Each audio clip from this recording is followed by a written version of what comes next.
Hey, how you guys doing tonight? It's your girl, Coach Medora. Um, I don't feel good. But the message still must work. Cabinet open. Anyway, I want to talk to you guys tonight about sustainable living. I was talking about the use of bananas this week. Do you know that you're throwing away money when you throw away your banana, especially if you are a person that suffers from eczema or any other kind of itchy skin discomfort? Um, Eczema and raspberry work together in conjunction. They work together. They work very well. So you're throwing money away when you throw away your banana peels. There's so many uses for it. You can dehydrate them. You can dig the white part out and rub that on your teeth, and it whitens your teeth incredibly without having to use white strips, which weakens your teeth. Um, it grows your hair mightily. You can I wouldn't suggest you leave it as a leave and rinse. Um, but I've used it. My hair. That's why I'm always cutting my hair and doing my hair. I know you guys are like, is she gonna stick with her hairdo? No, I'm gonna do as many hairdos as I want because I know how to make my hair grow. You soak your hair with some boiled banana water. I'll leave it on with a little shower cap on, the little Jerry curl caps, and for about 30 minutes, I'll do that. I do that once a month. My hair grows like wildfire. You know, it's time. I just permed it, and my edges they're already getting some new growth in it, and that was just last week. So that's another great use. Instead of buying all these chemical things that soak into your scalp and cause us to think waywardly, and do wayward things. So I love talking about the word and sustainability and stuff because it cheers me up, even though it takes me a minute to get in front of the computer because I'm just like, oh, because I just really do not feel good. There's something going on in these apartments, and we called the department uh, housing and urban development on them because I mean everybody can't be sick like this. You know what I'm saying? And then I remember what they did in Ohio last year, the year before last. I'm like, not here, not me. Ooh. Okay. So what are hold on. Ah, there we go.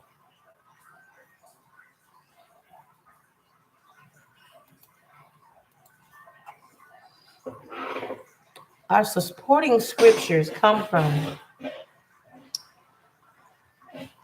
comes from First Peter 5:7. Casting all your anxieties on him because he cares for you.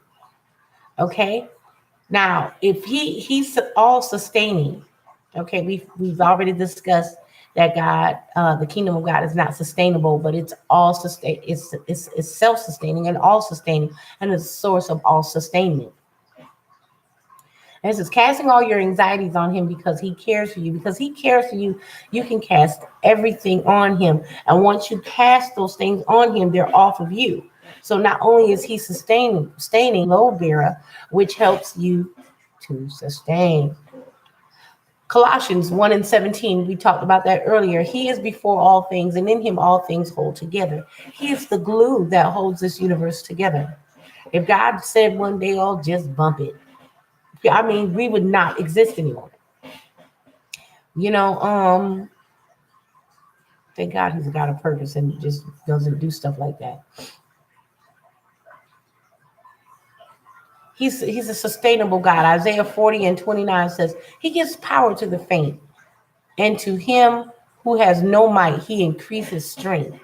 So able to be upheld or defended, Isaiah 40:29 tells us that we are a sustainable people, sustained by a source that I need you to get to know, a source that's attainable, at a more intimate level through the 9 laws of health. You say, well, how can a law get you more intimate with God? Don't law and spirit, don't they contradict each other? No, they do not. Law and spirit can never contradict each other, because the embodiment of the spirit came to fulfill the law. So law and spirit cannot contradict each other. Okay. We don't pick the law and spirit apart like humanity tends to do. We must not pick apart the law from the spirit, or the spirit from the law, because then when we do that, that means we have to live by each and every one of those 613 plus laws, instead of by the one spirit that raised Jesus from the dead, that can do all things, that fulfilled the law, that helps you walk in perfection of that law. Um, I heard someone say that we are not perfect, and they use that as an excuse because all have fallen short of the glory of the Lord. Yes, we all have fallen short of the glory of the Lord, but you are being made perfect in Him, through Him. So go through. Hallelujah. And finally, tonight, the difference between hybrids and GMOs. GMOs are genetically modified organisms, meaning they have had something added to it. Let's break it down. They have let's break it down. Let's talk about marijuana.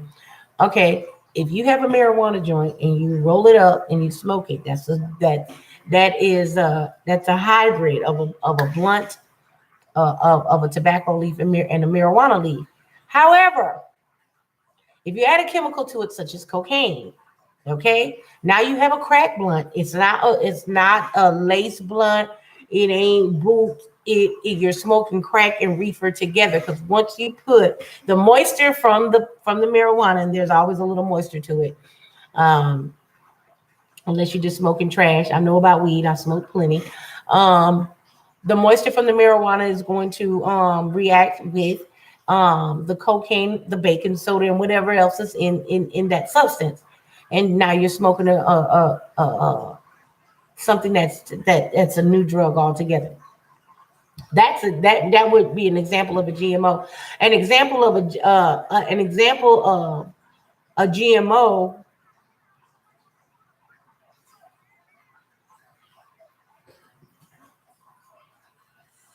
Oh, I'm sorry. I'm like, so what's going on in here? An example of a hybrid, for one is the banana. Another one is certain types of tangerines. Now, what I would not eat is a seedless orange. Now, I told you guys earlier that banana. It seems that a banana has no seed, but it does. It has these things inside the pulp because of being hybrid. Um, the Cavendish banana is now you can grow bananas through the pulp. And at the bottom of the banana, you know that little hard little black thing, include that in the pulp, because that's where those little they call them spurs. I don't like to say spurs and spores when it comes to my food. So I'm just gonna say that one time, spurs, spore. Okay. All right. So and then a hybrid is like, have you ever had a tree grow up by a gate, and then the gate like grows inside? I mean, the tree grows through the gate, and now you can't even move that gate anymore. That's what a hybrid is. Okay. That there was no chemical reaction to make these two things come together. They were natural reactions. Okay, so we done covered everything: hybrids and GMOs. The some of the things that banana peels are used for. Remember, you're throwing away your money if you have eczema or skin problems, or if you're looking for a new snack. If you're whitening your teeth with all these white strips and your teeth are becoming weak, I'm telling you a way how to solve that. It takes away none of the power and it whitens your teeth. Okay. It does take a while. I know the white strips work overnight or in 72 hours, and that's why you can't chew nothing now. Anything you do real quick, you already know that what's gonna happen. So let me get up and close my cabinets, y'all. Y'all have a good night. I will see y'all in the morning. If you want to learn more about kingdom living, about sustainable eating and nutrition. I teach that. I don't teach like sustainability. If you want to learn about sustainability, there's plenty of people out there, an expert in the field is Dr. William Emmanuel. You can go and look for him. Um, a guy who can teach you about planting your garden, Robert Squires. He's out there. If you want to learn how once that stuff come up out the ground and how to make it be tasty, give me a call or hit me up at bit.ly/live manna. That's right. What manner of blessing is this? What kind of cookie is this? What kind of cake is this? What? I can eat all day and not get fat? Not really, but yes. You can you can snack all day on the foods that I make, and most of it is less than the caloric intake of a bag of potato chips. Not the 50-cent bag, the $1.29 bag. I'm gonna be fair. Okay. Y'all have a good night. bit.ly/live manna.